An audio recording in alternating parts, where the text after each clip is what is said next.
Purihin ang pangalan ng ating Panginoong Hesukristo. Mga kaibigan at mga kapatid, isang mapagpalang umaga sa inyong lahat sa pangalan po ng ating Panginoon. Sa awiting ito na inyo pong napakinggan ay muli pong sumasa inyo ang programang Si Jesus ang Buhay na Pag-asa. Kayo po ay naka-tune in sa himpilan ng New Gen FM 100.7 at sa pamagitan din po ng ating Facebook page, UPC Bulan Church. Tayo po ay napapanood niyo sa ating Facebook Live. Sa muli, ito po ang inyong lingkod, Pastor Randy Rosare ng United Pentecostal Church Bulan, na bumabati po sa inyo at nag-aanyaya na muli po tayo magkasama-sama sa isang banal at makabuluhang pag-aaral ng mga salita ng Diyos. Sumainyo po ang kapayapaan at biyaya ng Panginoon sa umagang ito. Ngayon po ay araw ng Huwebes. Salamat po sa Diyos sa panibagong umaga, buhay at kalakasan na ipinagkakaloob sa bawat isa sa atin. Ang bawat umaga na tayo po ay nagigising ay isang pagpapalang dapat nating ipagpasalamat sa Diyos at ipaglingkod natin sa Kanya ang ating pong buhay. Purihin ang Panginoon. Welcome to our program, Si Jesus ang Buhay na Pag-asa. Ang programang ito ay araw-araw po nating napapakinggan dito po sa New Gen FM 100.7 at yan po ay sa ganap na alas 5 hanggang alas 6 ng umaga from Monday to Sunday. At salamat po sa Panginoon na patuloy po ang kanyang pagkilos sa ating mga kababayan na sa bawat umaga na tayo po ay nagbabahagi ng salita ng ating Panginoon ay nagiging pagpapala po ang salita ng Diyos sa buhay ng ating mga taga-subaybay. Pagpalain po kayo ng Panginoon, hindi lamang sa material or physical, kundi maging sa ating spiritual na buhay. Ang salita ng Diyos ay pagkain ng ating kaluluwa, sapagkat ang sabi po ng Panginoon, hindi lamang sa tinapay mabubuhay ang tao, kundi sa bawat salitang namumutawi sa bibig ng Diyos. Kaya salo-salo po tayo, magsama-sama tayo mag-aral ng salita ng Panginoon at patuloy po nating ibukas ang ating mga puso upang ang mga espiritual na bagay na tungkol sa Diyos ay patuloy na maging bahagi ng ating pong araw-araw na pamumuhay. Purihin ang Panginoon. Pagbati din sa lahat ng ating mga kapatiran. Batiin din natin si Nanay Olivia Guban. Amen. Diyan po sa lugar ng Padre Diaz. At ang kanilang buong family, Sister Odessa, lahat ng mga dumadalo po dyan sa Bible study every Friday. Pagpalain po kayo dyan ng ating Panginoon. Good morning din kay Nanay Alice Giocado dyan po sa San Juan Daan. At ang inyong buong family, pagpalain kayo ng Panginoon. Ganon din ang ating mga kapatid dyan, si Nanay Levy, dyan po sa lugar ng Hamor-Awon. Ayan, pagpalain po kayo ng Panginoon dyan sa inyong tahanan. Lagi po silang nakasubaybay sa ating programa. Si Nanay Ida, good morning din po. Pagpalain kayo ng Panginoon.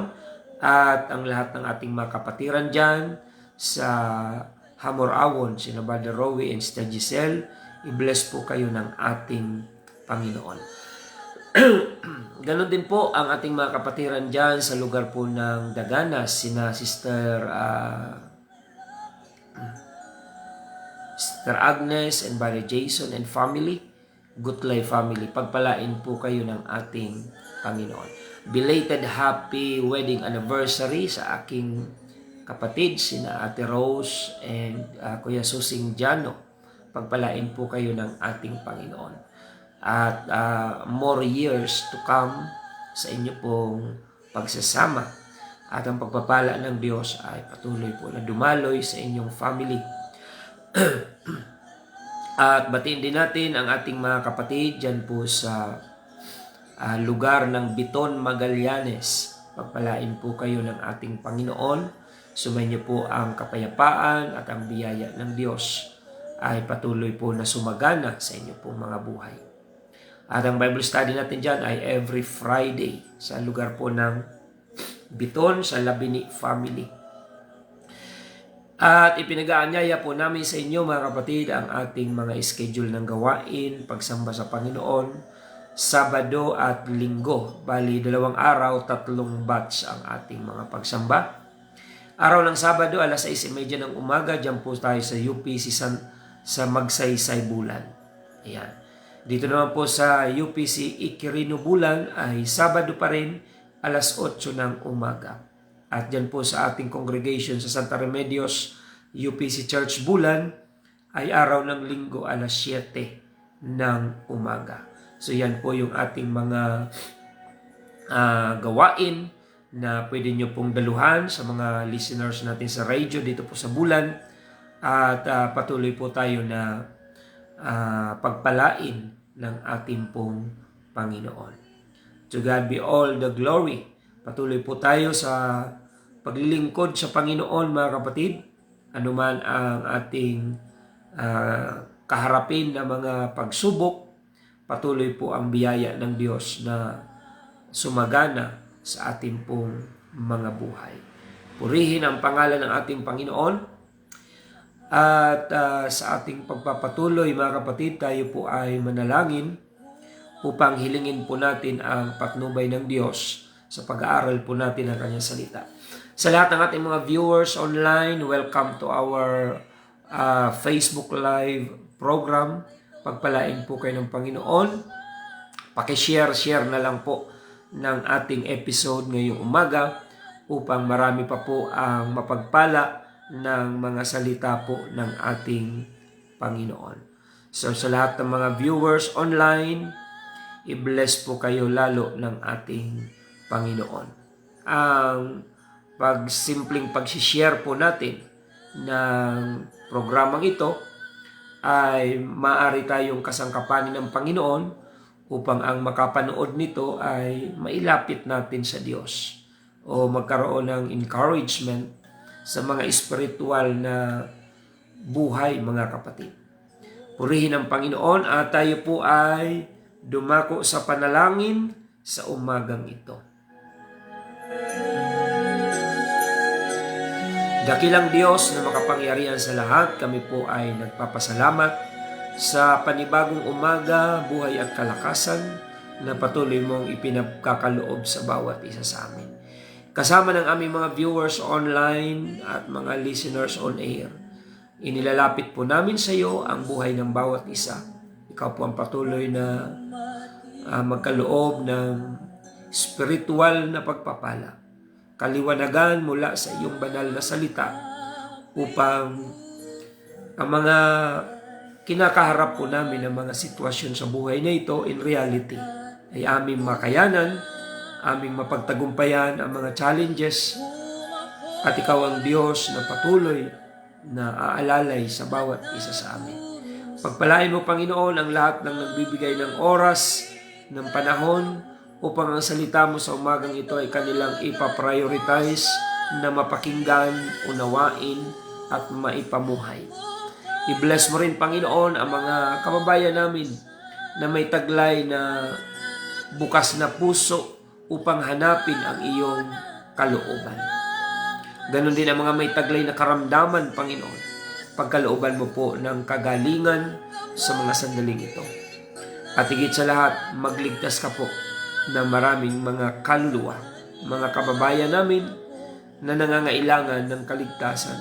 Dalangin po namin, O Diyos, na ang mensaheng ito ay makarating sa kanilang pandinig at ikaw ang Diyos na hihipo sa kanilang mga puso upang sa kalaunan ang bawat makapakinig ng iyong salita ay tutugon upang ikaw ay paglingkuran. Maraming salamat, Panginoon, sa iyo namin iniaalay ang papuri at pagsamba. In the name of our Lord Jesus Christ we pray.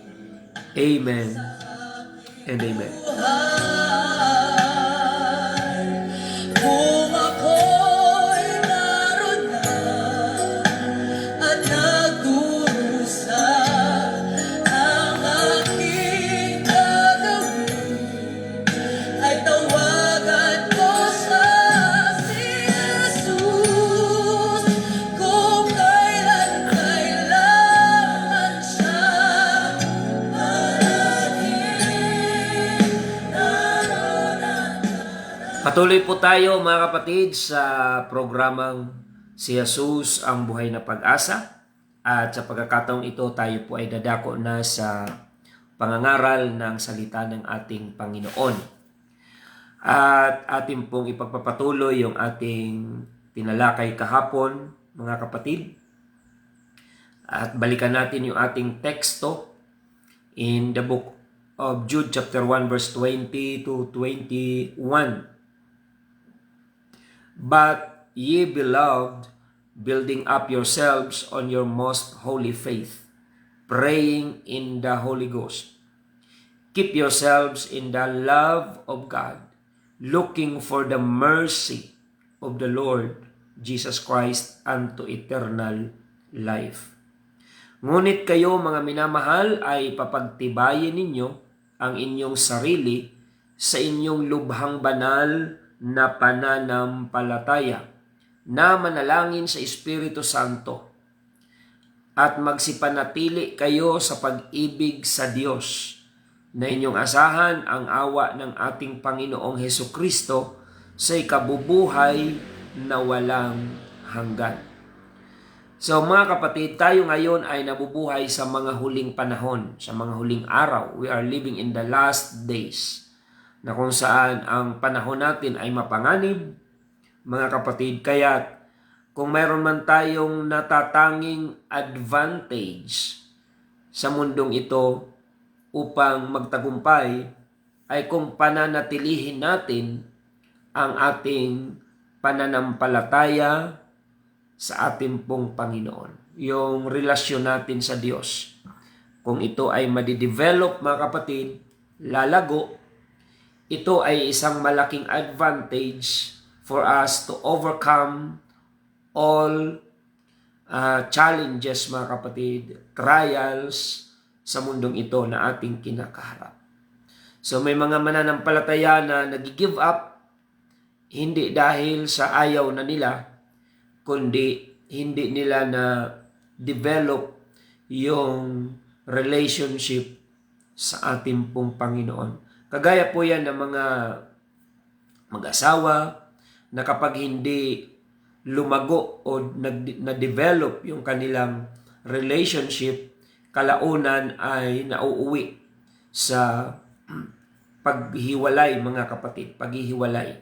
Kaya maraming mga mag-asawa na nagkakalayo kalaunan dahil hindi nila dinevelop o pinaunlad yung tinatawag na relationship. So ngayon mga kapatid, ang pag-ibig ng Diyos, hindi naman po ito nagbabago. Manghina ka o malakas ka, mag-backslide ka o magpatuloy ka, yung pag-ibig ng Diyos, consistent po yan. Hindi po yan nagbabago. Yung mga matapat sa Diyos, mahal ng Diyos yon. Yung mga makasalanan, mahal ng Diyos. Walang nakakapagpabawas, walang nakakapagpabago sa pag-ibig ng Diyos sa atin. Kaya nga sabi ni Apostol Pablo, nothing can separate us from the love of God. Take note, from the love of God, yon ang pinag-uusapan doon. At yun po ay one side pa lang ng relationship. Kung ang pag-uusapan ay relasyon, yung pag-ibig ng Diyos sa atin, yun po ay kalahati lang ng relasyon. Kasi ang kabuuan noon ay yung pag-ibig natin sa Diyos. Sana maunawaan yung mga kapatid. Hindi dapat pagdudahan yung pag-ibig ng Diyos sa atin. Kimahirap ka o mayaman, mahal ka ng Diyos. Walang duda dyan. Kimay pinag-aralan ka o wala, mahal ka ng Diyos. Ki ikaw ay matalino o mangmang, mahal ka ng Diyos. Ikaw ay tanyag o isang simpleng mamamayan, mahal ka ng Diyos. Regardless of your condition, status of life, mga kapatid, hindi magbabago yung katotohanan na mahal tayo ng Panginoon. Ang tanong, lahat ba ng iniibig ng Diyos ay may relasyon sa Diyos? Wala, hindi po. Magkakaroon ka lang ng relasyon sa Diyos kung ikaw ay tutugon sa pag-ibig ng Diyos. Yung mga lasinggero ba, mahal ng Diyos? Yes. No doubt, mga kapatid. Yung mga sugarol, yung mga namumuhay sa makasanlibutang gawa, mahal ba sila ng Diyos? Of course, yes. Mahal sila ng Diyos. Pero kailan lang tayo magkakaroon ng relasyon sa Diyos? Kapag tumugon tayo sa pag-ibig ng Diyos sa atin. Kaya ang salvation po is relationship with God, relasyon ng tao sa Diyos. Kaya yung born again na salita, hindi po ito religion. The word born again, ito po ay experience and relationship with God. Kaya ang sabi po ni Jesus Christ kay Nicodemo, John chapter 3 verse 5, maliban ang tao ipanganak na muli, ay hindi siya makakakita ng kaharian ng Diyos. Except a man be born again, he cannot see the kingdom of God. So, being born again ay hindi po nangangahulugan na ito ay panibagong relihiyon na ating, kumbaga, ipapalit sa ating kinagis ng relihiyon. Hindi po. Yung born again ay relationship sa Panginoon and experience ng tao sa kapangyarihan ng Diyos. Purihin ang Panginoon, mga kapatid. Kaya lahat ng tao, regardless kung ano man ang religion mo, kailangan mong ma-born again. Because born again is not religion. Amen. Yung mga relihiyosong tao, kailangan pang ma-born again. Yes. Si Cornelius, mga kapatid, religious ito na tao. Sa Book of Acts, mga kapatid. Pero kailangan niyang ipanganak na muli sa kaharian ng Diyos. Magsipanatili kayo sa pag-ibig sa Diyos. Bakit ito yung ini-encourage ng Bible, yung pag-ibig ng tao sa Diyos? Kasi yun yung kailangang i-maintain. Dahil yung pag-ibig ng Diyos sa atin, wala naman dapat ipag-alala doon. Kasi sabi ko nga sa inyo kanina, yung pag-ibig ng Diyos sa tao, consistent po yun. Pag sinabing consistent, hindi nagbabago. Tuloy-tuloy po yun. Kimanghina ka, umalakas ka. Yung pag-ibig ng Diyos, hindi yan nagbabago. Kaya nga yung mga nagbabackslide, nakakabalik eh. Kung pagkatapos ng ilang panahon, nakarealize sila, nakakabalik sila sa Panginoon. Kasi hindi porket di ka na nagsisimba, hindi ka na mahal ng Diyos. Pero dapat nating maunawaan na kahit yung mga maiimpyerno, mahal sila ng Diyos. Hindi po garantiya na hindi ka na mapapahamak dahil sabi ni Pastor, mahal pala tayo ng Diyos eh. Kaya walang maiimpyerno, mali ka dyan. Kahit yung mga ibubulid sa impyerno, sa araw ng paghuhukom, mahal sila ng Diyos. Because God is love. However, hindi lamang pag-ibig ang katangian ng Diyos. Ang Diyos ay hukom. Ang Diyos ay, He is a God of righteousness. He is the God of justice. Kasi minsan may mga mali tayong kaisipan na kahit hindi maglingkod sa Diyos, mahal naman tayo ng Panginoon. Oo nga, mahal ka ng Panginoon. Pero ang tanong, sumusunod ka ba sa Kanya? Dahil ang magtatamo lang ng kaligtasan sa araw ng paghukom ay ang mga taong minahal ng Diyos na sumunod sa kalooban ng Panginoon. Subalit yung mga taong mahal ng Diyos pero hindi sumunod, hindi tumugon sa kalooban ng Panginoon, mananatili silang mahal ng Diyos pero aanihin nila yung consequence ng kanilang pagsuway sa Panginoon. Dahil kapag inimplement ng Panginoon yung kanyang righteousness at saka yung kanyang justice, what you sow is what you reap. Yan ang implementation ng Diyos ng kanyang hustisya. Kung ano ang iyong itinanim, yun ang iyong aanihin. At hindi po nag-o-overlap yung mga katangian ng Diyos. Ang dami niyang attributes or katangian. Siya ay Diyos ng pag-ibig, siya ay Diyos ng habag, siya ay Diyos ng katuwiran, siya ay Diyos ng katarungan, siya ay Diyos ng pagpapala, at hindi po yun nag-o-overlap sa isa't isa. Dahil ang Diyos ay perpekto. Kaya, hindi porket mahal tayo ng Diyos, ay hindi niya na tayo paparusahan sa ating pagkakasala, sapagkat hindi pwedeng ma-violate yung isang katangian ng Diyos, that He is the God of justice. He is a just judge. Siya ay matuwid na hukom. Kaya nga siya muling paririto. Kasi ang una niyang pagparito ay ang kanyang kapanganakan. Ang pangalawang pagparito ng Panginoon ay ang paghuhukom. Dahil nung una siyang pumunta rito, tagapagligtas ang kanyang papel na ginampanan bilang anak. Savior. Pero tandaan natin, kahit si Jesus Christ ay Savior, siya rin ang judge, siya rin ang hukom na haharapin natin during the day of judgment.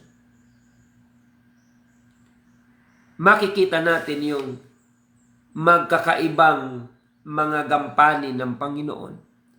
Siya ay tagapagligtas, pero sa dulo ng kanyang pakikipag-ugnay sa tao, lahat ng mga taong minahal niya ay haharap din sa kanya sa huli upang hukuman niya.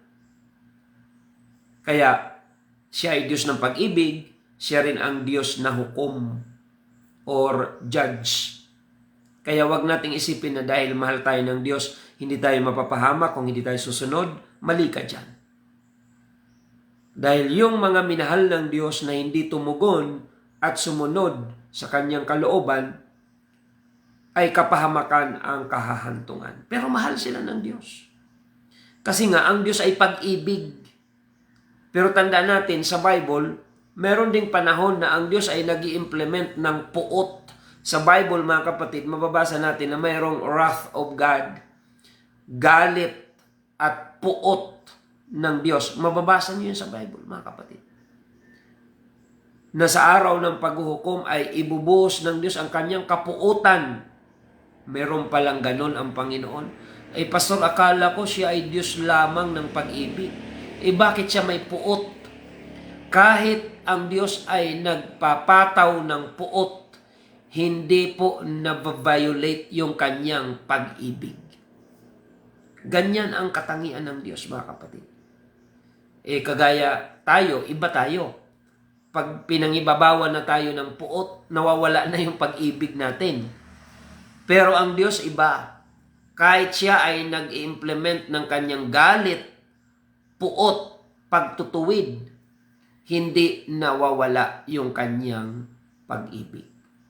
Kaya nga, itinuro din ng Panginoon yan sa atin. Sabi ng Panginoon, magalit kayo, pero huwag kayong magkasala.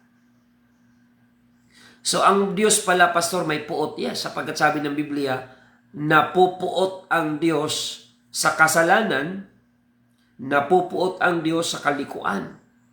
Kaya nga dapat lilisanin ng liko ang kanyang lakad upang ang puot ng Diyos sa kalikuan ay hindi mapunta doon sa tao. That's why God commanded us to repent and to turn away from our sins. Sabi ng Acts 2:38, repent and be baptized, every one of you. So anong purpose ng repentance and baptism? For us to be forgiven by God, mga kapatid, sapagkat napupuot ang Diyos sa kasalanan.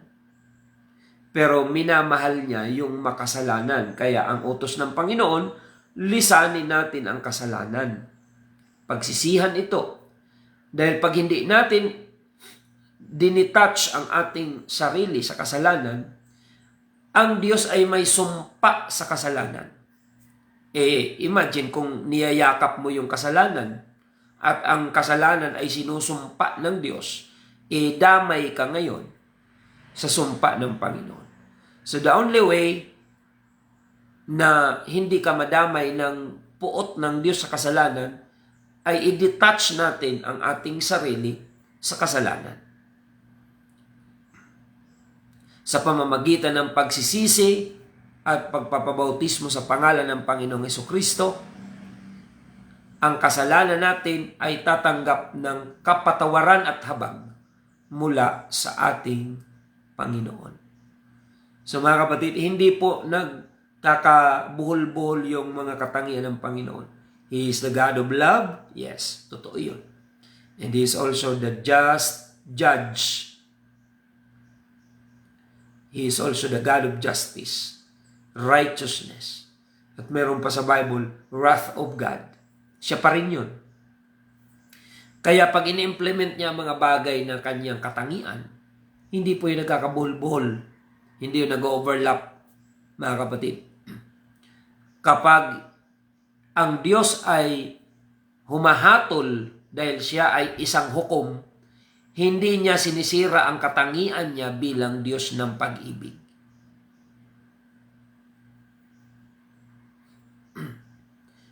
Kaya lang dapat maunawaan natin na ang Diyos, ini-implement niya lahat ng kanyang attributes.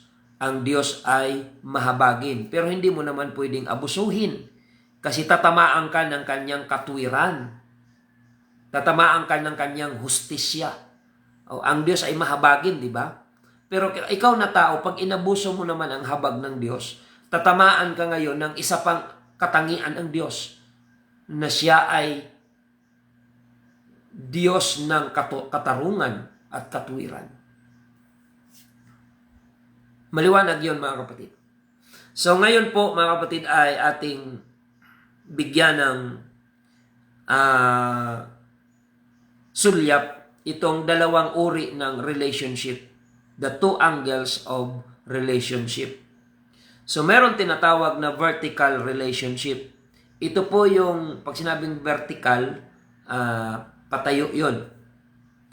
Yung vertical relationship, ito po ay tumutukoy sa relasyon ng tao sa Diyos. Ayan, papunta sa taas. Vertical relationship. Ito ang unang dapat na ma-develop sa bawat isa sa atin. Yung relasyon mo sa Panginoon vertically. Yung pag-ibig mo sa Diyos. Yung devotion mo sa Diyos. Yung commitment mo sa Diyos. Dapat totally develop yan. Nag-grow po yan. Yung ating vertical relationship sa Panginoon ito. 1 Peter chapter 4 verse 7, but the end of all things is at hand. Be ye therefore sober and watch unto prayer. Ngunit ang wakas ng lahat ng mga bagay ay malapit na. Kayo nga'y mangagpakahinahon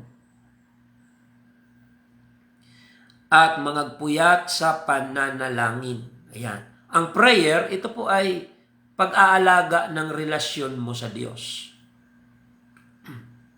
Communication kasi sa Diyos yung prayer. Every time you pray, you communicate with God. It's between you and God. Vertical relationship. Kapag totally develop ang ating vertical relationship sa Panginoon, magiging pagpapala tayo. Ramdam natin yung connection. Ramdam natin yung ang Diyos ang nag-drive sa ating mga direksyon, mga kapatid. Connected tayo. Mark chapter 12 verse 30, ang sabi po ng kasulatan, And thou shalt love the Lord thy God with all thine heart, with all thy soul, and with all thy mind, and with all thy strength. This is the first commandment.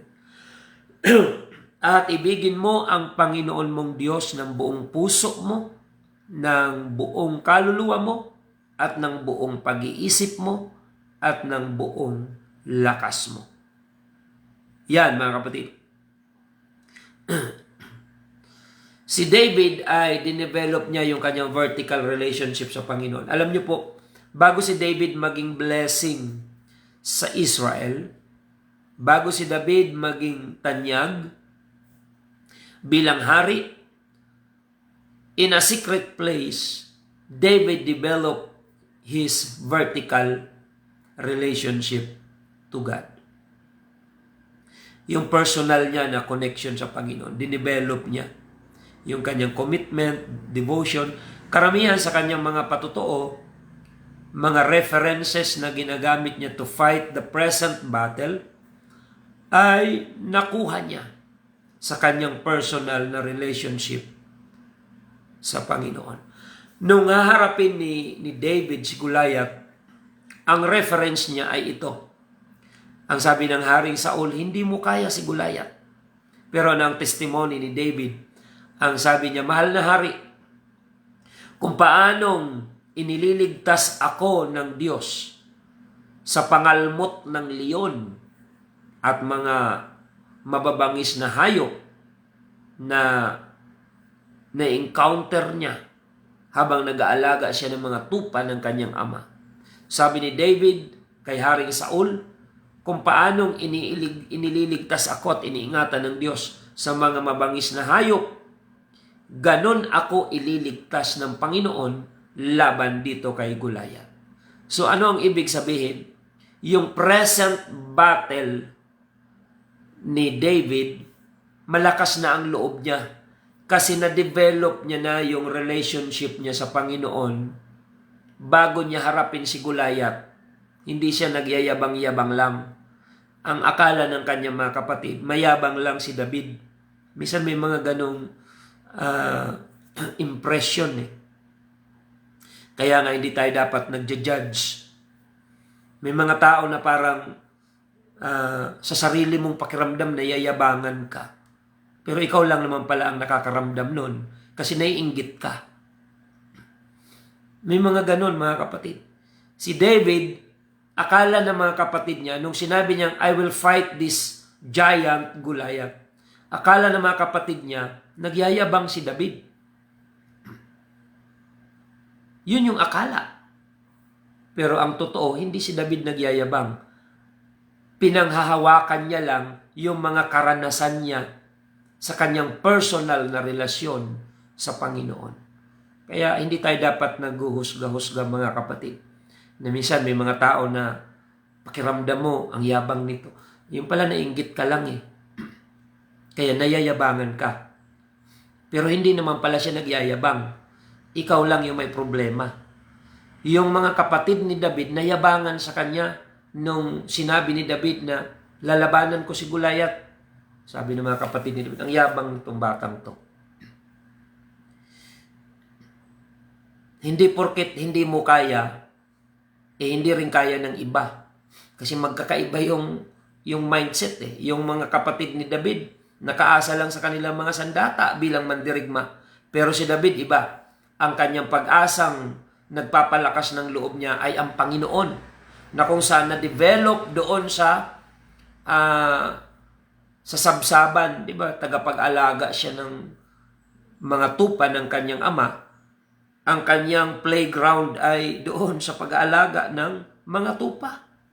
Doon niya pinalago ang kanyang relasyon sa Diyos secretly. Kaya nang humarap siya kay Goliath, mas may confidence pa siya kaysa sa hari. Mga kapatid, kasi ang hari, ang daming exposure, pero walang na-develop na relationship sa Panginoon.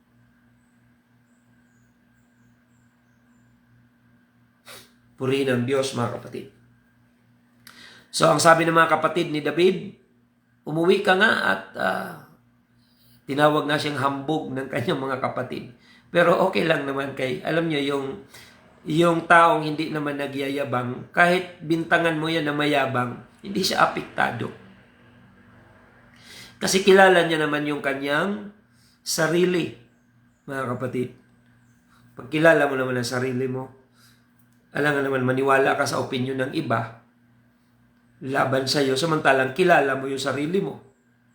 So mga kapatid, yung confidence ni David to fight Goliath, ito ay nanggaling sa kanyang vertical relationship sa Panginoon.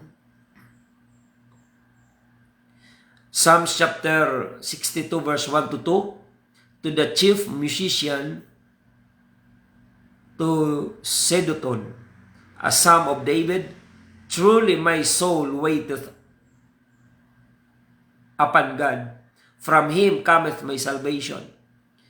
He only is my rock and my salvation. He is my defense. I shall not be greatly moved.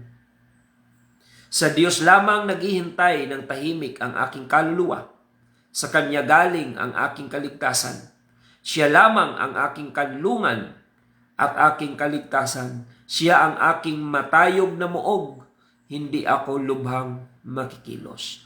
Yung mga karanasan ni David personally sa pagkilos ng Panginoon, yun ang pinagkukuhanan niya ng confidence. Hindi po ang sarili niyang skill, kundi yung kanyang vertical relationship sa Diyos na pinalago niya, dinevelop niya ang kanyang relasyon vertically sa ating pong Panginoon. Yan po yung unang angle ng relationship. So, i-develop natin yung vertical relationship natin sa Panginoon. And the second one ay yung horizontal relationship.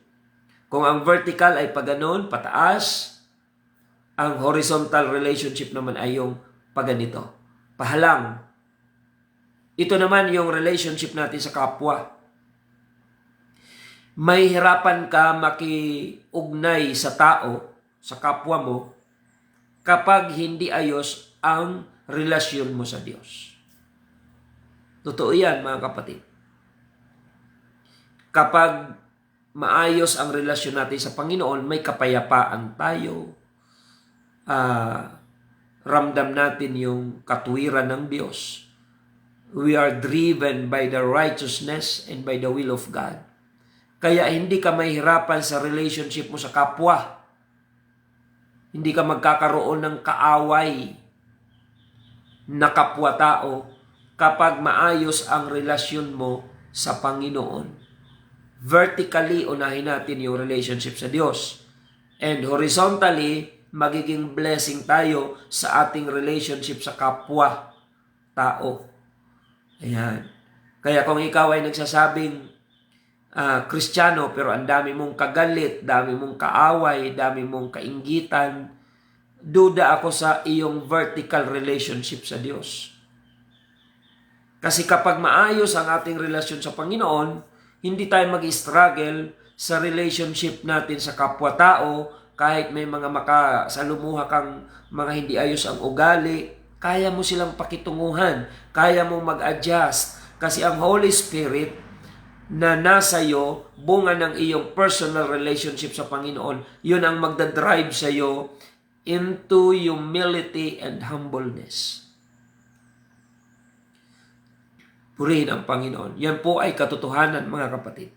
Bakit may mga Kristiyano, ang daming kagalit sa church, ang daming mga comment sa kapwa,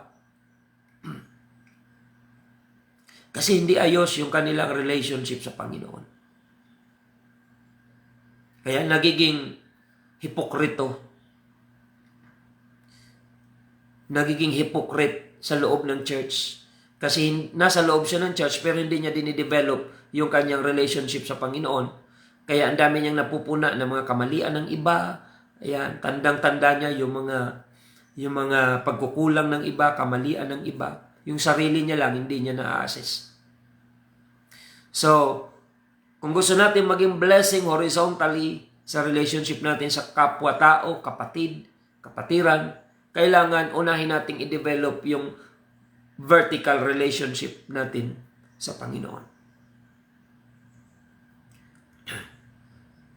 Galatians chapter 6, verse 9 to 10, and let us not be weary in well-doing, for in due season we shall reap if we faint not. As we have therefore opportunity, let us do good unto all men, especially unto them who are of the household of faith. At huwag tayong mga pagod sa paggawa ng mabuti, sapagkat sa kapanahunan ay magsisipag-ani tayo kung hindi tayo manghihimagod. Kaya nga samantalang tayo may pagkakataon, ay magsigawa tayo ng mabuti sa lahat, at lalong-lalo na sa mga kasambahay sa pananampalataya. Maliwanag mga kapatid. Sino raw ang gagawa natin ng mabuti? Lahat. Hindi mo naman yan masusunod kung hindi ayos ang relasyon mo sa Panginoon. Dahil, if we will be honest, may mga makakasagupa tayo sa araw-araw nating pakikisalumuha na mga ugaling nakakainis. Mga ugali ng tao na plastic. Mga kapatid, mabuti lang minsan pag may kailangan sa iyo, pagtalikod, lilibakin ka. Ang daming ganyang tao sa mundo. Paano mo sila mapapakitunguhan kung inis na inis ka dahil yung pasensya mo ay ubos na ubos dahil wala sa iyo ang banal na espiritu, dahil hindi mo na-develop yung vertical relationship mo sa Panginoon. So kapag okay ang relasyon natin sa Diyos, nasa atin ang 9 fruit of the Spirit. Yung 9 na bunga ng Espiritu, iyan ang magdidetermine ng ating paglago sa pananampalataya. Hindi po yung gift of the Spirit ang magdidetermine ng ating paglago, kundi yung fruit of the Spirit. Kaya kahit gifted ka, pag sira yung ugali mo, sayang ng gift na mayroon ka. Marami akong mga nakikitang tao na nanghihinayang ako, gifted, daming talented, pero sira ang ugali. Masama yung attitude. Kasi nga, hindi niya na-develop yung vertical relationship sa Panginoon. Yung personal na relationship. Kaya may mga tao na kahit gifted, may inis ka, frustrate ka. Ang daming talent, pero hindi ayos ang buhay. Ang daming kaaway, ang daming hindi kasundo. Dahil hindi sapat na gifted and talented ka lang. Kailangan mayroon kang bunga ng banal na espiritu.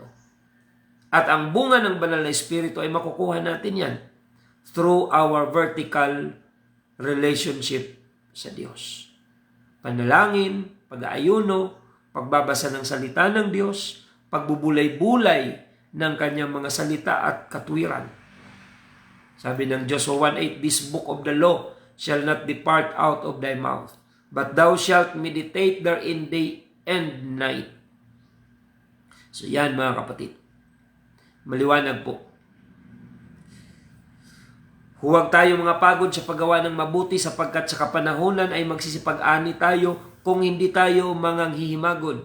Kaya nga samantalang tayo ay may pagkakataon, ay magsigawa tayo ng mabuti sa lahat. Kapatiran man o hindi, gagawa tayo ng mabuti sa lahat. At lalong-lalo na sa mga kasambahay sa pananampalataya. Purihin ang Panginoon. 1 John chapter 4 verse 19 to 21, we love Him because He first loved us. If a man say, I love God and hateth his brother, he is a liar. For he that loveth not his brother, whom he hath seen, how can he love God whom he hath not seen? And this commandment have we from Him, that he who loveth God love his brethren. Tayo nagsisiibig sapagkat siya'y unang umibig sa atin. Kung sinasabi ng sino man na ako'y umiibig sa Diyos at napupuot sa kanyang kapatid ay sinungaling, sapagkat ang hindi umiibig sa kanyang kapatid na kanyang nakikita ay paanong makakaibig siya sa Diyos na hindi niya nakikita. At ang utos na itong mula sa kanya ay nasa atin. Nang umiibig sa Diyos ay dapat umibig sa kanyang kapatid. Ayun. Kung sinasabi mong iniibig mo ang Diyos, ibigin mo ang iyong kapwa, kapatid. Regardless kung ano man ang ugali niyan, kailangan mong paghanda ang pakitunguhan. Kaya dapat nasa atin ang banal na Espiritu ng Diyos at nagmamanifest sa buhay natin yung bunga ng Espiritu.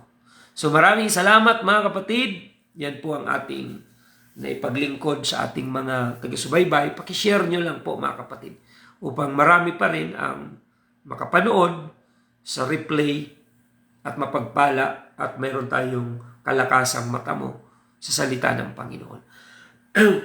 Pagpalain ng Diyos ang bawat isa mga kapatid.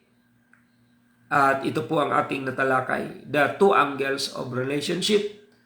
Horizontal, yan po ay vertical relationship sa Diyos yan.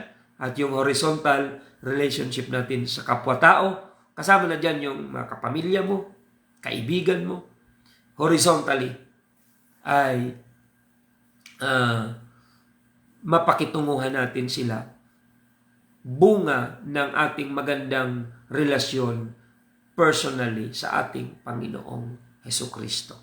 So yan po ang ating natalakay ngayon. I hope na mayroon po tayong natutunan. Tayo po ay magpasalamat sa Diyos at manalangin.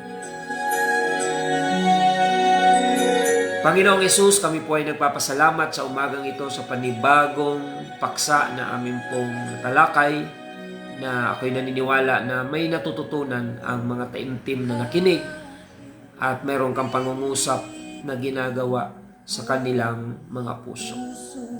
Panginoon, tulungan mo ang aming mga kababayan na ma-develop yung vertical relationship with you, yung personal na connection sa iyo.